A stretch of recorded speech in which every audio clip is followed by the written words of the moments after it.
یرثنی و یرث من آل یعقوب، سوال میں سلیمان داؤد علیہ السلام کے اور یحییٰ زکریا علیہ السلام کے وارث بنے تو فاطمہ الزہرا کو میراث ابو بکر صدیق نے کیوں نہیں دی؟ جواب تو اس کا لمبا ہے لیکن میں صرف مختصر الفاظ میں عرض کر دیتا ہوں۔ دیکھیں، یرثنی و یرث من آل یعقوب وورث سلیمان و داؤد، سلیمان علیہ السلام وارث بنے داؤد علیہ السلام کے۔ تو اس سے بعد لوگ یہ کہتے ہیں کہ یہ میراث مالی یعنی مال مراد ہے۔ پہلی بات تو یہ سمجھ لیں کہ انبیاء کی مالی میراث نہیں ہوتی، ان کا میراث، ان کی میراث وہ علم ہوتا ہے۔ اب آپ کہیں گے جی یہ کیسے؟ دیکھیں، زکریا علیہ السلام نے یہ دعا کی تھی، اللہ مجھے بیٹا عطا کر جو میرا بھی وارث ہو اور آل یعقوب کا بھی وارث ہو۔ زکریا علیہ السلام کے پاس کتنا مال ہوا؟ کیا وہ دنیا کے مال و متاع کے لیے وارث طلب کر رہے تھے؟ اس کا مطلب تو معاذ اللہ یہ آتا ہے کہ نبی کو دنیا کے مال کی اتنی حرص تھی کہ ان کا مال ضائع نہ ہو جائے، اس کے لیے وہ کہہ رہے تھے مجھے وارث مل جائے۔ ایسا ہو سکتا ہے؟ انبیاء کو اپنے دنیاوی مال کی حرص نہیں ہوتی۔ پھر اگر وارث بیٹا نہیں تھا تو کیا ہو گیا؟ وہ چچا کے بیٹے یا بھائی وغیرہ وہ تو تھے نا، بھائیوں کے بیٹے وہ تو تھے، وہ وارث بن جاتے، میراث کا اصول ہے۔ تو اس کا مطلب ہے کہ انہوں نے جو کہا وہ قرآن پیچھے سے چلا رہا ہے، انی خفت الموالیہ، مجھے ڈر ہے کہ ایسا نہ ہو کہ میرے دنیا سے جانے کے بعد جو پیغام ہے آپ کا، یعنی نبوت کا پیغام، وہ آگے کوئی پہنچا نہ سکے۔ تو آپ کوئی ایسا وارث تھے جو میرا بھی وارث بنے اور آل یعقوب کا بھی وارث بنے۔ اور یعقوب علیہ السلام تو 2000 سال پہلے گزرے ہیں، تو ان کی میراث ان کے بیٹوں میں تقسیم ہو گئی تھی۔ اور اصول یہ ہے کہ اسبا کہتے ہیں جو قرآن کریم نے مقرر کیے ہیں کہ یہ لوگ وارث بنیں گے، اگر وہ نہ ہوں تو پھر اسبا اس کے علاوہ جو ہوتے ہیں وہ وارث بن جاتے ہیں۔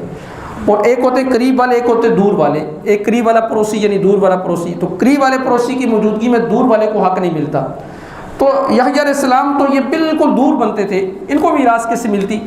تو گویا کہ یہاں میراث کا مطلب یہ ہے کہ اللہ مجھے بیٹا عطا کر جو علوم نبوت اس کو ملے اور علوم نبوت کو آگے وہ پھیلا سکے۔ اور یہ سلیمان علیہ السلام کی دعا تھی۔ علامہ قرطبی رحمہ اللہ تعالیٰ نے سلیمان علیہ السلام کے بارے میں نقل کیا کہ داؤد علیہ السلام کے 19 بیٹے تھے، قرآن نے صرف سلیمان علیہ السلام کا ذکر کیا کہ سلیمان علیہ السلام وارث بنے، تو باقی بیٹے کہاں گے؟ ان کا کیا بنے گا؟ اس کا مطلب ہے کہ اس میراث سے کوئی خاص میراث مراد ہے۔ وہ میراث کون سی تھی؟ علوم نبوت والی میراث مراد تھی، عام میراث مراد نہیں تھی، مال مراد نہیں تھا۔ پھر قرآن خود کہتا ہے وَلَقَدْ آتَيْنَا دَاوُودَ وَسُلَيْمَانَ عِلْمًا، ہم نے داؤد علیہ السلام اور سلیمان علیہ السلام کو کیا دیا؟ علم دیا۔ داؤد علیہ السلام کو کتاب دی تھی زبور۔ قرآن کہتا ہے وَأَوْرَثْنَا الْكِتَابَ الَّذِي نَصْطَفَيْنَا مِنْ عِبَادِنَا، ہم نے وارث بنا دی اپنے بندوں کو اس کتاب کا جن بندوں کو ہم نے چن لیا۔ تو گویا کہ اللہ تعالیٰ نے انبیاء کو کتاب کا وارث بنایا تھا، مال کا وارث نہیں بنایا تھا، تو کتاب عطا کی تھی۔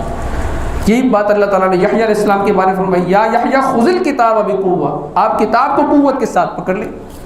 اس کا مطلب ہے کہ مالی میراث نہیں تھی، بلکہ انبیاء کی میراث کون سی ہوتی ہے؟ علم اور کتاب اور نبوت۔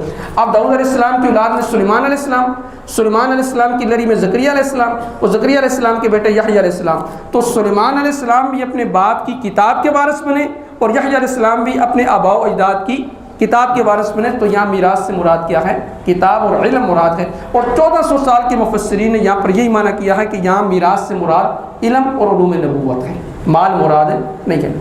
جب مال مراد نہیں تو ابو بکر صدیق رضی اللہ تعالیٰ عنہ نے یہی تو کہا تھا فاطمہ الزہرا کو کہ انبیاء کی مالی میراث نہیں ہوتی، تو کیا غلط کہا تھا؟